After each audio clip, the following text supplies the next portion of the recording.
জামালপুর জেলার ইসলামপুর উপজেলার গাইবান্ধা ইউনিয়নে অনুষ্ঠিত হয়ে গেল এক জাঁকজমকপূর্ণ ক্রিকেট প্রীতি ম্যাচ। এলাকাবাসীর উপচে পড়া ভিড় আর টানটান উত্তেজনার মধ্যে দিয়ে মুখোমুখি হয়েছিল শাহপাড়া লাল দল বনাম শাহপাড়া সাদা দল।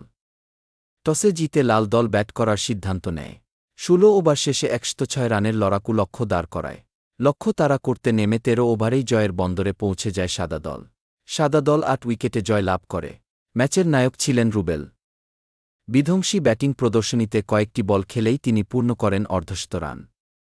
তার এই অবিশ্বাস্য ইনিংসের ওপর ভর করেই সাদা দল সহজ জয় পায়। খেলা শেষে অত্যন্ত আনন্দঘন পরিবেশে রানার্স আপ এবং বিজয়ী দলের হাতে পুরস্কার তুলে দেওয়া হয়। ট্রফি হাতে পেয়ে সাদা দলের খেলোয়াড়রা উল্লাসে মেতে ওঠেন।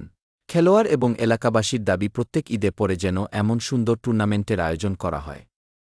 এই ভিডিওটা আপনি কোথায় থেকে দেখেছেন কমেন্ট করে যাবেন। ভিডিওটা যদি ভালো লাগে তাহলে শেয়ার করতে ভুলবেন না।